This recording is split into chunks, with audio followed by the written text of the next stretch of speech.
Hello good morning guys, welcome to my YouTube channel bright future online classes. तो आज है 28 मई और 28 मई के भी जितने महत्वपूर्ण करंट अफेयर्स के क्वेश्चन बनते हैं उनके बारे में अपन चर्चा करने वाले हैं।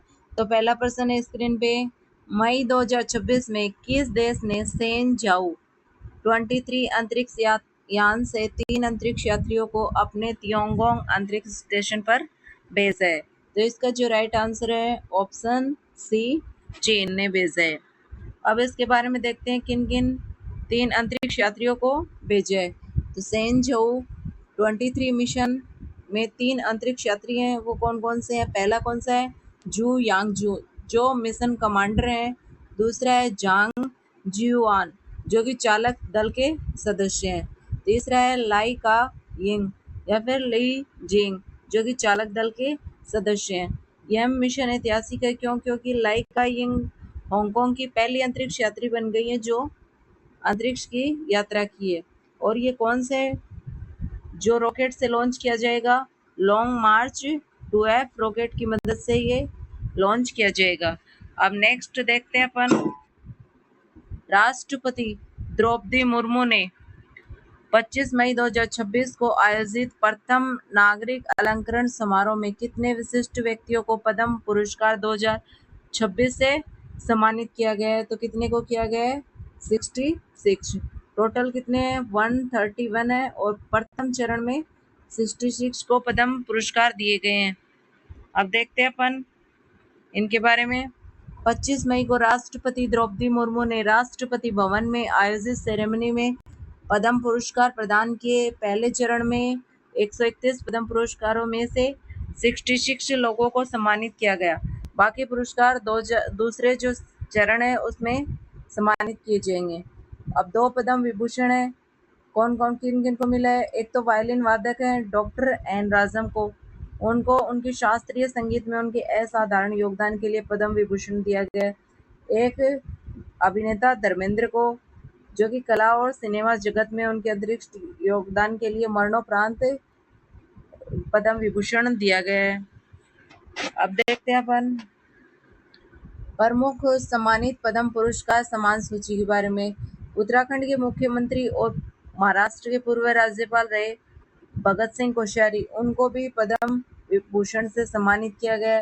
जर्मनी के प्रसिद्ध नृत्य संगीत शास्त्री लार्स क्रिश्चियन कोच को भी कला के क्षेत्र में पद्मश्री दिया गया है। इसके अलावा राजस्थान के तगाराम भील को भी कला क्षेत्र में पद्मश्री मिला है। महिला क्रिकेट टीम के कप्तान है हरमनप्रीत कौर, उनको खेल जगत में पद्मश्री दिया गया है। इसके अलावा हॉकी के कोच बलदेव सिंह को पद्मश्री दिया गया है। शिवशंकरी को साहित्य और शिक्षा में पद्मश्री मिला है। और एन स्वामीनाथन, इनको कला के क्षेत्र में पद्मश्री से सम्मानित किया गया। ये महत्वपूर्ण जो पद्म पुरस्कार हैं उनके बारे में बता दिया। अब नेक्स्ट चलते हैं तीसरे क्वेश्चन पर। मई 2026 में भारत के पहले जियोथर्मल भूतापीय ऊर्जा परियोजना को कहाँ स्थापित करने की मंजूरी मिली है? वो पूगा घाटी लद्दाख में। इसके बारे में देखते हैं अपन। भारत की पहली भूतापीय ऊर्जा परियोजना पूर्वी लद्दाख के पूगा घाटी में स्थापित की जाएगी और इसको कौन स्थापित करेगा? विनय कुमार सक्सेना, जो कि लद्दाख के उपराज्यपाल है, ने पूगा घाटी में 14,000 फीट की ऊंचाई पर इस संयंत्र की स्थापना के लिए ONGC के साथ समझौता कर लिया है। कितने साल के लिए? 5 साल के लिए। पायलट की क्षमता कितनी है चरण की? 1 मेगावाट। भविष्य में इसे बढ़ाया जाएगा। भूतापीय ऊर्जा कैसे काम करेगी देखते हैं अपन। तकनीक का नाम है बाइनरी साइकिल पावर प्लांट तकनीक की सहायता से, और ये जमीन से निकलने वाली भाप को तापमान लगभग कितने सेंटीग्रेड तक, 240 डिग्री सेंटीग्रेड तक को सतह पर लाया जाता है। इस गर्मी से एक कम कंपनांक वाले तरल पदार्थ जैसे आइसोब्यूटीन को उबाला जाता है और जो भाप बनेगी वो उसको टरबाइन घुमाएगी और बिजली पैदा करेगी। नेक्स्ट क्वेश्चन है, पीएम अजय योजना के अंतर्गत कल्याणकारी योजनाओं में सुधार लाने के लिए पीएम अजय पोर्टल और अजय मोबाइल ऐप का शुभारंभ किसने किया है? तो डॉक्टर वीरेंद्र कुमार ने। इसके बारे में देखते हैं। पीएम अजय पोर्टल और अजय मोबाइल ऐप का शुभारंभ केंद्रीय सामाजिक और न्याय और अधिकारिता मंत्री डॉक्टर वीरेंद्र कुमार ने किया है। इसका उद्देश्य क्या है? प्रधानमंत्री अनुसूचित जाति अभ्युदय योजना के अंतर्गत कल्याणकारी योजनाओं और सेवाओं के क्रियान्वयन में पूर्ण पारदर्शिता लाना और जमीनी स्तर की निगरानी में सुधार करना है। नेक्स्ट है क्वेश्चन, मई 2026 में भारत ने किस अफ्रीकी देश को WTO विश्व व्यापार संगठन वर्ल्ड ट्रेड ऑर्गेनाइजेशन में शामिल करने के लिए जिनेवा में एक द्विपक्षीय प्रोटोकॉल है उस पर हस्ताक्षर किया है? तो किसके साथ है? इथोपिया के साथ। इसके बारे में देखते हैं अपन। इस समझौते पर हस्ताक्षर कहाँ पे हुए हैं? जिनेवा में हुए हैं। जिनेवा WTO का मुख्यालय है। भारत का प्रतिनिधित्व किसने किया है? डॉक्टर सेंथिल पांडियन सी ने किया है। और इसका उद्देश्य क्या है? इथोपिया को WTO का पूर्णकालिक सदस्य बनाने में मदद करना और दोनों देशों के बीच ट्रेड को बढ़ाना है। विश्व व्यापार संगठन जो WTO है उसकी स्थापना कब हुई? 1 जनवरी 1995 को। इसका मुख्यालय है वो जेनेवा स्विट्जरलैंड में है। पूर्ववर्ती पहले इसे किस के स्थान पर बनाया गया था? GATT था, general agreement on tariff and trade. उसके स्थान पर अब क्या हो गया? WTO वर्ल्ड ट्रेड ऑर्गेनाइजेशन बना दिया। नेक्स्ट क्वेश्चन है, इसरो के चंद्रयान 3 मिशन के लिए किस घटक ने चंद्रयान की सतह पर होप उछालने का प्रयोग सफलतापूर्वक प्रयोग किया है? तो प्रज्ञान रोवर ने। इसके बारे में देखते हैं। मई 2026 में इसरो और PRL भौतिक अनुसंधान प्रयोगशाला के वैज्ञानिकों के अनुसार जो जारी रिपोर्ट है उसमें चंद्रयान 3 के होप का प्रयोग करने से प्राप्त डेटा ने चंद्रमा के दक्षिणी ध्रुव या शिव शक्ति बिंदु उसकी सतह पर कई महत्वपूर्ण खुलासे किए हैं, जिसके अनुसार चंद्रमा की ऊपरी सतह यूनिफॉर्म है, वो एक जैसी नहीं है बल्कि केक की तरह 2 अलग अलग परतों में बटी हुई है। पहली परत कौन सी है? ऊपरी ढीली परत। दूसरी है सघन निचली परत। ऊपरी ढीली परत है वो 1 से 2 सेंटीमीटर मोटी, ढीली और अत्यधिक छिद्र युक्त रेंगोलित चंद्र धूल की परत है। और जबकि सघन निचली परत है वो 2 से 6 सेंटीमीटर की गहराई तक फैली हुई अत्यधिक सघन और संकुचित परत मौजूद है। नेक्स्ट क्वेश्चन है, 79वें कांस फिल्म महोत्सव 2026 में फजार्ड फिल्म के लिए सर्वोच्च सम्मान है वो पाल्मे डियोर किसने जीता है? वो जीता है क्रिश्चियन मोंगियो। इसके बारे में देखते हैं अपन। कांस फिल्म फेस्टिवल 2026 में रोमानाई के निर्देशक हैं क्रिश्चियन मोंगियो है। उन्होंने बाल शोषण पर आधारित ड्रामा फेजार्ड के लिए पाल्मे डियोर अवार्ड है वो जीता है। इसका आयोजन कहाँ हुआ है? कांस शहर है जो कि फ्रांस में स्थित है, वहाँ पे ये आयोजन हुआ है। अब इसमें प्रमुख पुरस्कार विजेता कौन कौन से रहे हैं?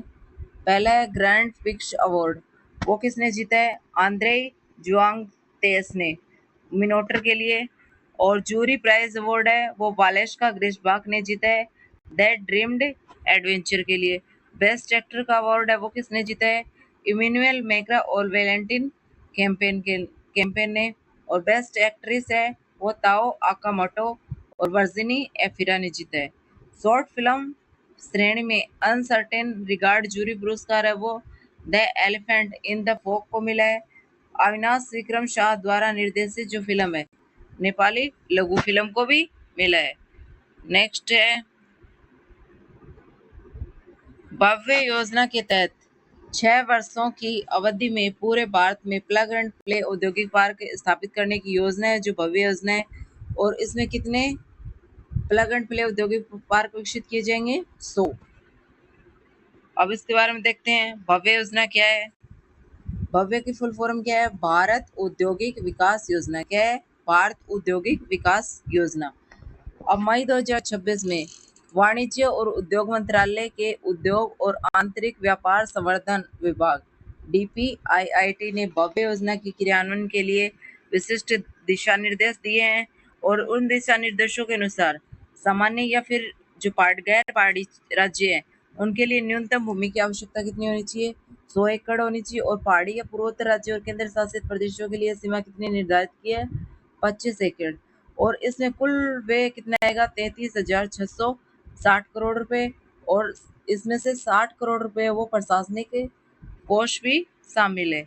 नेक्स्ट क्वेश्चन है, प्रतिष्ठित जो संसद रत्न पुरस्कार है उसके लिए चुनी गई 2 महिलाएं सांसद हैं, मेधा कुलकर्णी और स्मिता उदय वाघ। उन वो किस राज्य से रिलेटेड है? वो महाराष्ट्र से रिलेटेड है। अब इनके बारे में देखते हैं। सांसद जो रत्न पुरस्कार है उनमें कुल 12 सांसदों का चयन किया है और 12 में से 2 महिला सांसद हैं, मेघा कुलकर्णी और स्मिता उदय वाघ, और ये दोनों कहाँ से हैं? महाराष्ट्र से हैं। इस वर्ष जूरी ने 10 तो लोकसभा सांसद, 2 राज्यसभा सांसद और 4 संसदीय स्थायी समितियों के अध्यक्ष को इस प्रतिष्ठित पुरस्कार के लिए चुना है। और 4 संसदीय समिति हैं, उनमें किसको मिला है? तो पहली है कृषि समिति, जो कि डॉक्टर चरणजीत सिंह चन्नी की अध्यक्षता में हो रही है। दूसरी है वित्त समिति, जिसके अध्यक्ष कौन है? भर्तृहरि मेहताब है। तीसरी है ग्रामीण विकास और पंचायती राज समिति, जिसके अध्यक्ष कौन है? सप्तगिरी शंकर उलाका। और चौथी है कोयला और खान समिति, जो कि अनुराग ठाकुर की अध्यक्षता में हो रही है।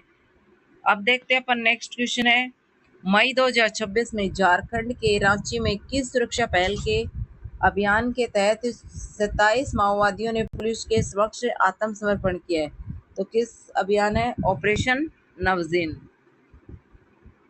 नेक्स्ट क्वेश्चन है, मई 2026 में किस शहर में आयोजित international association of ultra runners 24 घंटे एशियाई और ओशनिया चैंपियनशिप में भारतीय एथलीट ने कुल 5 पदक जीतकर इतिहास रचा है? तो इसका जो राइट आंसर है हिरोशिमा, जापान में आयोजित हुई है ये। अब इसके बारे में देखते हैं अपन, international association of ultra runners IAU 24 घंटे एशिया और ओशिनिया चैंपियनशिप वो दोनों महाद्वीपों के एशिया और ओशिनिया महाद्वीपों के धावकों के लिए आयोजित होने वाली एक प्रतिष्ठित अंतर्राष्ट्रीय अल्ट्रा रनिंग प्रतियोगिता है। इसमें भारत ने कुल कितने पदक जीते हैं? 5 पदक जीते हैं।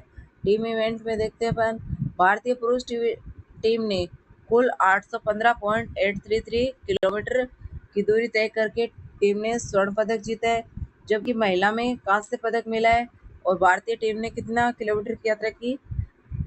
667.722 किलोमीटर की कुल यात्रा की।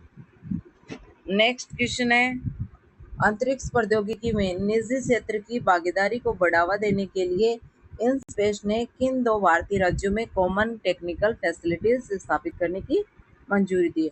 तो वो 2 कौन से राज्य हैं? गुजरात और तमिलनाडु। इन परियोजनाओं का उद्देश्य है वो भारत के निजी क्षेत्र आधारित अंतरिक्ष निर्माण उद्योग को मजबूत करना है और आधुनिक परीक्षण जो सुविधाएं हैं वो उपलब्ध कराना है। अब बात आती है कॉमन टेक्निकल फैसिलिटीज, उसमें क्या होता है? वो क्या है? कॉमन टेक्निकल फैसिलिटीज वो साझा इंजीनियरिंग केंद्र होते हैं जहाँ पे अंतरिक्ष से हार्डवेयर की परीक्षण, सत्यापन और एकीकरण संबंधी सुविधाएं उपलब्ध कराई जाती है। अब नेक्स्ट क्वेश्चन देखते हैं अपन, अमेरिका की जो प्रतिष्ठित संस्था है society of experimental test pilots SCTP, उसके फेलो के रूप में चुने जाने वाले जो पहले भारतीय टेस्ट पायलट कौन बने हैं? तो वो कौन बने हैं? के वेणुगोपाल बने हैं। अब इनके बारे में के वेणुगोपाल और इस परियोजना के बारे में देखते हैं। हिंदुस्तान एरोनॉटिक्स लिमिटेड HAL के chief test pilot group captain कौन है? के वेणुगोपाल है। उन्हें अमेरिका की प्रतिष्ठित संस्था है SCTP उसके फेलो के रूप में चुने जाने वाले ये भारतीय टेस्ट पायलट बन गए हैं। और फेलो का दर्जा उन टेस्ट पायलट को दिया जाता है जो कि फ्लाइट टेस्टिंग के क्षेत्र में उल्लेखनीय योगदान दिया हो। अब देखते हैं नेक्स्ट क्वेश्चन है, वर्ल्ड बैंक के द्वारा जारी state and trends of carbon pricing report के अनुसार सबसे जो बड़ा दुनिया का नया कार्बन बाजारों में से एक उभरा है वो कौन है? भारत इसका राइट आंसर है। अब आगे देखते हैं अपन इसके बारे में, वर्ल्ड बैंक समूह द्वारा जारी state and trends of carbon pricing report है, उसके अनुसार दुनिया भर में ग्रीन हाउस जो गैसें हैं वो उत्सर्जन को कम करने के लिए लागू किए गए कार्बन मूल्य निर्धारण तंत्र और कार्बन बाजारों की प्रगति का वार्षिक आंकलन करती है जिनमें भारत का स्थान है। यह रिपोर्ट है वो दर्शाती है कि वर्तमान में कार्बन मूल्य निर्धारण उपकरण वैश्विक ग्रीन हाउस के उत्सर्जन का 29% हिस्सा है वो कवर करते हैं। अब नेक्स्ट क्वेश्चन है 25 मई 2026 को भारतीय लघु उद्योग विकास बैंक यानी सिडबी ने अपना कौन सा स्थापना दिवस मनाया है? तो इसने बनाया है 36वां स्थापना दिवस। अब इसके बारे में देखते हैं अपन। भारतीय उद्योग विकास बैंक यानी सिडबी की स्थापना कब होती है? 2 अप्रैल 1990 को होती है। किस अधिनियम के तहत? संसद के एक अधिनियम सिडनी अधिनियम 1989 उसके तहत होती है। इसका मुख्यालय कहाँ है? लखनऊ, उत्तर प्रदेश। इसी के साथ हम क्लास को यहीं पे खत्म करते हैं। अगर वीडियो अच्छा लगा हो तो चैनल को लाइक शेयर एंड सब्सक्राइब जरूर कर लेना। धन्यवाद। मिलेंगे नेक्स्ट वीडियो में। बने रहिए आपके अपने YouTube channel bright future online classes के साथ। धन्यवाद।